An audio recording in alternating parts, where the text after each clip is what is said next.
They shoved my 9-year-old son into a trash bin. Didn't slip, didn't stumble. They grabbed him, threw him like garbage. And they laughed, because they thought no one was watching. But I was. I'm not some scared suburban dad. I'm a retired MMA champion. I've ended fights on pay-per-view. And when I stood up, I didn't call the cops. I broke jaws. I exposed a fake HOA empire. I dragged their queen, Karen, into the light. But when I cracked open her office, I found something so twisted. I almost couldn't believe it myself. Keep watching. Turns out that trash bin was just the beginning. This wasn't about grass, fences, or rules. It was war. And I made sure they never forgot who started it. Where are you watching this Karen story from? Comment below, like, and don't forget to subscribe. They told me Farridge Grove was the kind of place people moved to when they were done with chaos. Retired executives, quiet families, and HOA newsletters so clean you could frame them. Honestly, that's what I wanted. Peace. After the last fight of my MMA career, and the last breath my wife took 6 months ago, I needed somewhere my son could breathe easy. So we came here. Just me and Noah. 9 years old, all heart. The kind of kid who picks up trash even when nobody asks him to. He gets that from his mom. I get up early, make him breakfast, make sure his backpack's zipped. Then I watch him from the window like I'm guarding gold. That morning was no different. He was outside by 7:30, dragging our little blue bin to the curb with both hands. It was twice his size, but he insisted. Said it made him feel part of the community. I was sipping black coffee in the garage, working on a broken tool rack when I heard him laugh. It was light, genuine, and for a moment, I let myself believe we were safe here. The neighbors smiled politely, but they kept their distance. Maybe it was the tattoos. Maybe it was the cauliflower ears and the way I scan every corner like it's a ring. I didn't mind. I wasn't here to make friends. I was here to raise my son. What I didn't know was that peace in this neighborhood was a thin coat of paint. And beneath it, something ugly. Something that thought it could touch my boy. They were about to find out. I may have retired from the cage, but the fighter never left. It started with a knock, sharp, too polite to be friendly. I opened the door and there she was. Blonde bob, red blazer, clipboard glued to her wrist like a badge of honor. She didn't introduce herself. She didn't even look at me. Her eyes were locked on my lawn like it had personally offended her. "You missed edging along the sidewalk," she said, voice clipped, like a school principal who never outgrew detention slips. I blinked. "Excuse me?" She finally met my eyes, just for a second. Cold. Calculated. "We expect all residents to maintain visual harmony. This patchwork mowing, it's disruptive." I stared at her, hard. "You're talking about grass." "I'm talking about standards," she snapped. That was my first encounter with Karen Whitmore, self-declared queen of Farridge Grove and president for life of the HOA. She walked like the pavement belonged to her. She talked like she wrote the Constitution. And she treated my son like a smudge on her perfect little canvas. A week later, Noah told me she scolded him for picking up trash too loudly. Said the clatter of the bin was disturbing the aesthetic atmosphere. The kid was 9. He was cleaning her damn sidewalk. I gritted my teeth so hard I thought I'd crack a molar. She said if I don't follow the rules, she'll make sure we regret moving here. Noah told me that night. That was it. I dealt with bullies in rings, in alleys, in locker rooms. Karen was worse. She didn't throw punches, she threw power, petty and poisonous. I told myself to stay calm. For Noah, for the peace we came here for. But something in me was shifting, something waking up. And when she crossed the line, I wouldn't just hit back. I'd hit first. If you've ever had to stay calm for someone you love, hit the comments and press 9. Let's see how many of us are holding back storms. It was supposed to be a quiet Saturday morning, the kind where you sip coffee and think maybe, just maybe, life is normal again. Noah had asked to do his cleanup walk early, before the sun got too hot. He loved it. Grabbing his little trash picker, sliding on his gloves, humming to himself as he cleared leaves and wrappers off the curb. I stood in the garage, tightening a loose bolt on the gate, eyes half on him, half on the wrench. Then I saw the black truck. It pulled up too slow, too deliberate. Unmarked, but clean. Windows tinted, engine humming like a predator holding its breath. Two men stepped out. Both wore dark polo shirts with some fake HOA badge embroidered over the chest. No names, no IDs, no city affiliation. Just compliance enforcer, stitched in all caps across the back. One was short and stocky, chewing gum with his mouth open. The other? Tall, leathery face, smirk painted on like he practiced it in the mirror. And right behind them, of course, Karen. She strutted down the sidewalk like a peacock on a warpath, clutching her tablet and whispering into her Bluetooth like she was running a command center. Her heels clicked with purpose, her eyes scanning Noah like he was dirt under her manicured thumb. I dropped the wrench. "Hey!" I barked, already moving. But I wasn't fast enough. Stocky guy shouted, "Unauthorized activity!" And before I could blink, he stepped forward and shoved Noah backward, hard. My boy toppled into our blue trash bin. The lid flipped, and the whole thing tipped sideways, sending him rolling in with a yelp. His head hit the rim with a sickening thud. Everything went red. I sprinted. By the time I reached them, Karen had the audacity to raise a hand at me, like I was the one being unreasonable. "Mr. Briggs, stand down. Your son is in clear violation of Article 7B regarding unapproved child-led sanitation." I didn't even hear the rest. My fist connected with Stocky's jaw so hard his gum launched into the hydrangeas. He dropped instantly. Dead weight. Tall guy stumbled back, shocked, reaching for a radio that didn't work. I caught him by the shirt collar, yanked him off balance, and slammed him against the side of his own truck. His breath exploded from his lungs. He crumpled. Karen screamed. Not a frightened scream, an offended one. "You just assaulted HOA security! You'll be arrested! You'll be—" I turned. "You're not security," I growled. "You're a parasite in pearls, and if you ever touch my son again, you won't need a lawyer. You'll need a surgeon." She took a step back. Just one, but her pride wouldn't let her stop. "Your aggression will be documented. You're finished here, Mr. Briggs." I stepped over the second guy's twitching legs, walked to the bin, and pulled Noah out gently. He was shaking. Dirt smudged his cheek. The plastic handle had scraped his forearm, but his eyes were dry. "Dad, why did they—" I clenched my teeth. "They thought they could get away with it." I turned, voice sharp like a blade. "Get off my property, now, before I decide I'm not done." Karen huffed, straightened her blazer, and stormed off like a queen without a throne, heels clacking like gunshots on the concrete. One of the enforcers groaned on the pavement, the other still hadn't moved. I carried Noah inside, my pulse still thundering. I didn't speak, not yet, because something inside me had shifted, permanently. This wasn't just about grass clippings or sidewalk chalk anymore. This was war, and I'd spent my life training for wars. Let them come. I wasn't just going to protect my son. I was going to burn down whatever fake empire Karen thought she ruled. By the time I got Noah cleaned up and bandaged, my phone had already exploded. First, it was Jenna from across the street. "Tyler, you need to see this. It's everywhere." Then a text from an unknown number. "You're the guy who knocked out HOA thugs. Respect." I opened the link. The video was grainy, shaky, but every second of it was real.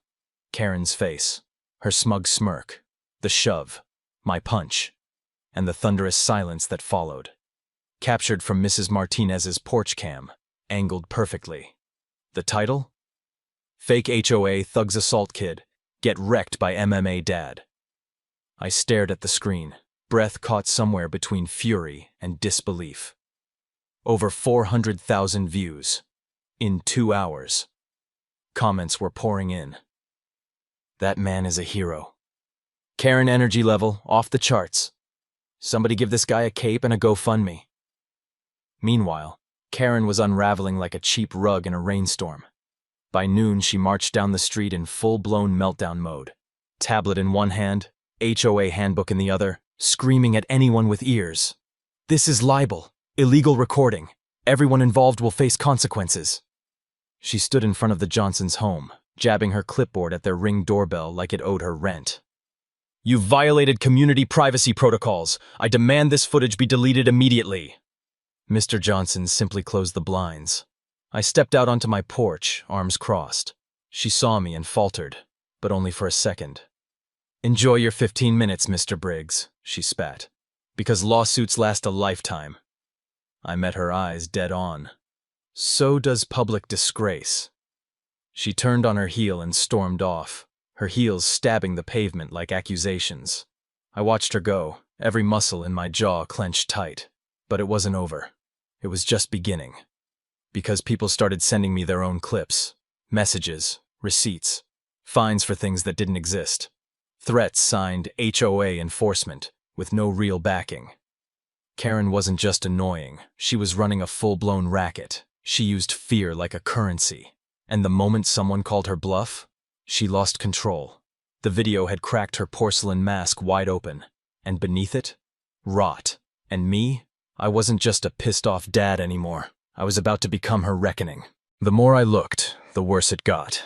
By Sunday night, I had a folder full of screenshots, voice memos, fines with no legal codes, and letters signed by HOA Enforcement Unit, which, legally speaking, doesn't exist. The signatures? All scrawled in the same angular hand. Karen's. Turns out, her HOA wasn't a board. It was a throne. And she'd crowned herself queen. She ran this neighborhood like a private dictatorship. There hadn't been a proper vote in 3 years. The treasurer had moved away mysteriously, and any resident who pushed back mysteriously ended up with cracked windows or trash dumped on their lawn. Cowards don't need armies. Just enough fear to keep people quiet. Not anymore. I sent everything I had to an old friend, Marcus Diaz, former federal housing auditor turned watchdog lawyer. The kind of guy who salivates over fraud like it's filet mignon. "Bro," he said on the phone, voice pulsing with excitement. "This isn't a rogue HOA. This is organized extortion. You think she's laundering through it?" "She's not smart enough for laundering," Marcus replied. "But she's greedy enough to fake enforcement and pocket the fines. That's criminal impersonation, racketeering if there's collusion, and wire fraud if she used online portals. Keep digging." I didn't even hesitate. That night, I stayed up until 2 a.m., combing through the HOA website's back end. It was a joke. No security, no legal disclaimers. Just a PayPal link labeled Compliance Resolution Portal. Noah walked in while I was still typing. "Dad, are we moving again?" he asked, voice small. I stopped, looked him in the eye. "No," I said firm. "We're not running. Not this time." Karen had messed with the wrong house. She thought this was just about a lawn, a rule, a fine. But she touched my kid. And now, I was going to tear down her entire facade brick by damn brick. I didn't just want to expose Karen. I wanted to corner her. To do that, I had to see what she was hiding.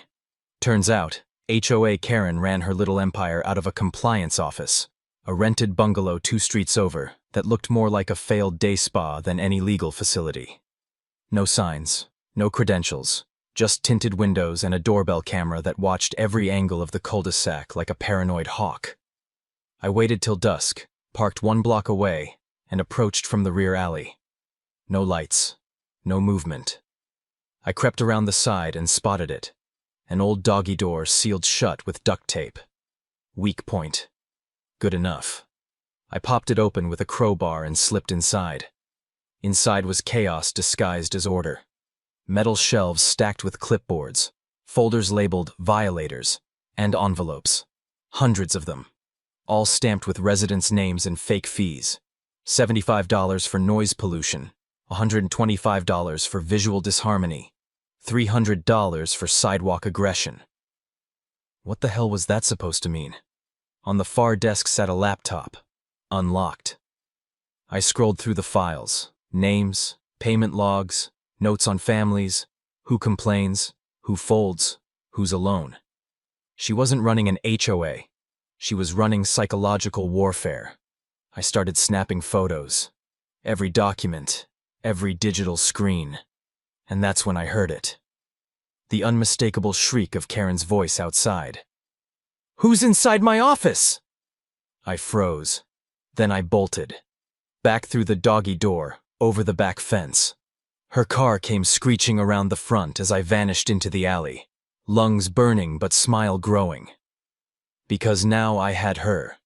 The proof, the system, the names, the lies. She thought intimidation was power. But I had something stronger. Evidence. And next time she raised her voice, I'd raise hell. I called for a neighborhood assembly, not a polite email, not a friendly flyer. I printed the photos, every fake fine, every rigged violation, and stapled them to every mailbox on the block. At the bottom, we need to talk. 6 p.m., Park Pavilion. Bring questions. By 5:30, folding chairs were filling fast. Neighbors who barely nodded at each other were now whispering in tight huddles, clutching my packet like a bomb. I stood near the front, arms crossed, waiting. And right on cue, Karen arrived. Hair stiff with hairspray, red blazer sharp as a blade, and eyes like they could kill through sunglasses. She strutted up the walkway like she still owned the place. She didn't realize yet. Her reign was over. "This is an unauthorized gathering," she barked. "No board approval, no quorum." I stepped forward. "Funny, neither was your little extortion scheme." She flinched, just barely. I turned to the crowd and held up a folder. "This is proof. Payment logs, fake violations, notes on your kids, your routines, who lives alone, who breaks under pressure." A murmur rippled through the crowd. "She's been bleeding us dry," I said. "And when we ask questions, we get threats, fines, or worse, your kid ends up in a trash bin like mine did." Gasps. Karen forced a smile. "These are fabrications. Lies from a violent man." "Then explain this," I cut in, holding up the printed screenshot from her laptop. Subject: Mrs. Ling. Threaten with unapproved garden gnome. Folded last time. Easy target. Mrs. Ling covered her mouth. Her husband stood up, fists shaking. "I have more," I said. "But I don't need to say another word. Let her try and deny it." Karen's face twisted. "You people wouldn't know order if it hit you in the face," she snapped. "I kept this place civilized." "No," I said. "You kept it afraid." The silence that followed wasn't quiet. It was awakening. Neighbors stood. Some shouted. Some clapped. Phones were already filming. And Karen? She finally stepped back. And I stepped forward. "You want power?" I said. "Take it from someone who earned it.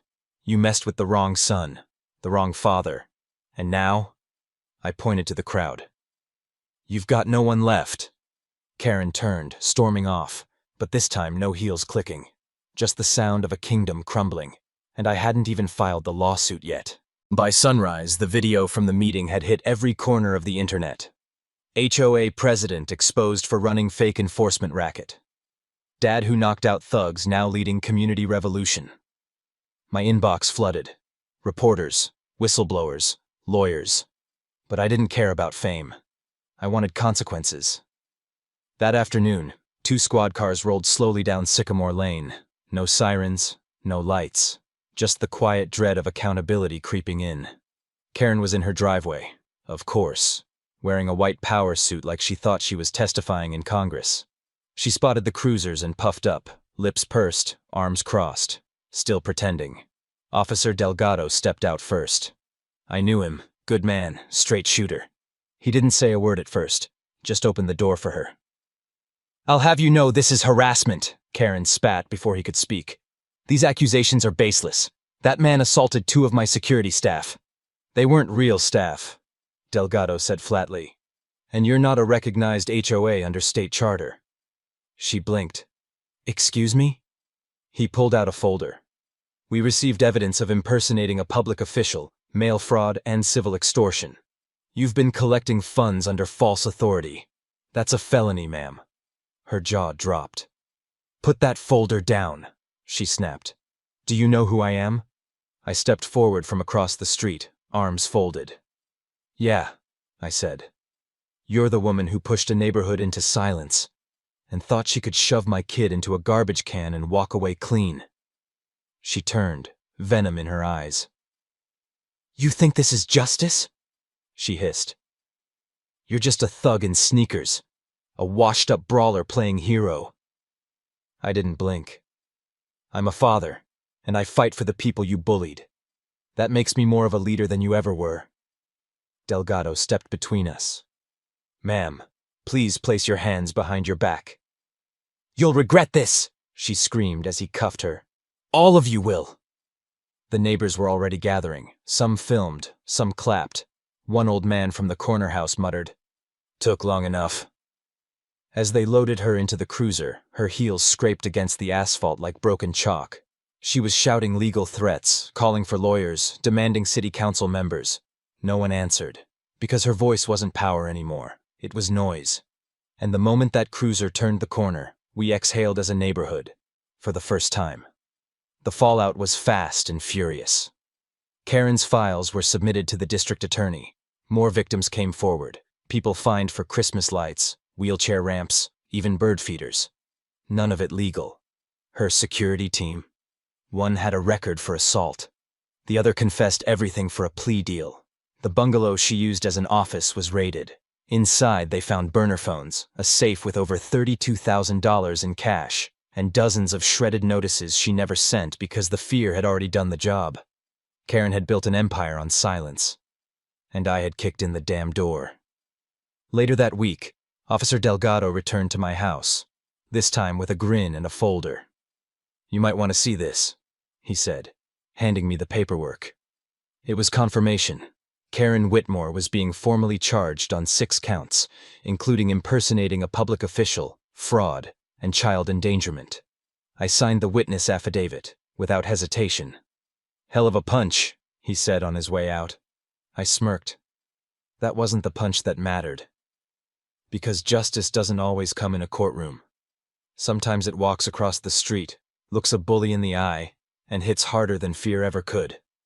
And I wasn't done yet. Because justice may have started with a fist, but it was going to end with a neighborhood reborn. The neighborhood didn't change overnight, but it changed. The day after Karen was taken away, we held another meeting, this time at the same park pavilion where her empire cracked. No screaming, no threats, just folding chairs, coffee, and neighbors who finally looked each other in the eye without fear. They asked me to speak. I didn't want to. I wasn't a leader, not really. I was a fighter, a father, a guy who just wanted to raise his son in peace. But peace, I'd learned, doesn't grow by itself. You have to protect it, like a garden, like a child. So I stood up and told the truth. About what Karen had done, about what we had allowed to fester through silence and convenience, about how fear is never just a feeling. It's a weapon when left unchecked. I ended with this. No more kings, no more queens. We don't need a ruler. We need each other. They clapped. Some stood. And from that moment, the street that once felt like a grid of isolation became something else. A community. We formed a resident committee. No titles, no presidents, just volunteers. We rewrote the neighborhood charter with Marcus's legal help, added transparency rules, and eliminated the HOA's power to fine without unanimous resident approval. That part felt damn good. Karen's name was stripped from every document, every record. But her legacy stayed, not as a shadow, but as a reminder of what happens when people hand over power too easily, and what it takes to take it back. The mural went up 2 weeks later, painted across the back wall of the park building. It wasn't my idea. It was Noah's. He sketched the draft himself. Took him 3 nights. It showed a boy standing in front of a tipped-over trash bin, crayon gripped tight, facing a towering, crooked figure labeled Fear. Behind him, a figure stood with fists at his sides and eyes locked forward, not angry, just steady. And at the bottom, in bold white paint, "We protect our own." I stood in front of that wall the night it was unveiled, hand on Noah's shoulder. "You proud of it?" I asked. He nodded. "It's the best thing I've ever drawn." I looked at him. "It's the best thing I've ever seen." That night, I sat out on the porch, just like I used to. Same black coffee, same wooden chair. But the air was different. Kids played past sunset without their parents peeking out in worry. The Johnsons were laughing on their lawn again. Even Mrs. Ling waved as she watered her roses. 3 new gnomes proudly lined up in a row, Peace didn't mean perfection. It meant no longer being afraid to live how we wanted. And Noah? He slept like a rock. There was no HOA to fine him for painting on the sidewalk now. No clipboard-toting tyrant lurking at the end of the street. Just home, just quiet. Earned, not granted. And me? I wasn't just a fighter anymore. I was something stronger. A father who stood. A neighbor who stayed. A man who learned that sometimes the biggest victories come after the gloves are off. Because this wasn't just about my kid. This was about every kid who's ever been told to stay small. And thanks to one crooked queen, one viral video, and one broken trash bin, they all stood a little taller now. Sometimes the loudest battle isn't the one fought with fists. It's the one where silence is finally broken. They shoved my son into a trash bin, and in doing so, they crossed a line I didn't even know I'd drawn. But this story isn't just about what I did. It's about why I had to. Because when fear becomes a way of life, when rules get twisted into weapons, and when people like Karen are allowed to control entire communities through intimidation, someone has to push back. The real lesson? It's bigger than a fight. What happened on our street wasn't unique. There are Karens everywhere. People who crave control more than community. People who weaponize small authority because they're afraid of losing relevance. But what they forget is this. True leadership doesn't come from control. It comes from courage. Power isn't in a clipboard. It's in the people who refuse to be silenced. And strength? It's not about punching harder. It's about knowing when to speak up, how to protect, and who you're doing it for. That moment changed our street forever. Not because of a viral video. Not because a bully got arrested. But because people started remembering what community really means. It means watching out for the kid who draws on the sidewalk. It means standing beside the neighbor who's too scared to speak up. It means saying no when someone tries to rule with fear, and backing it with action. You don't have to be a fighter to fight back. I'm a former MMA champion, sure. But you don't need a championship belt to stand your ground. You don't need to throw punches to protect what's right. Sometimes the strongest thing you can do is say, "This isn't okay, and I'm not letting it slide." If this story taught me anything, it's that change doesn't start big. It starts small. One step.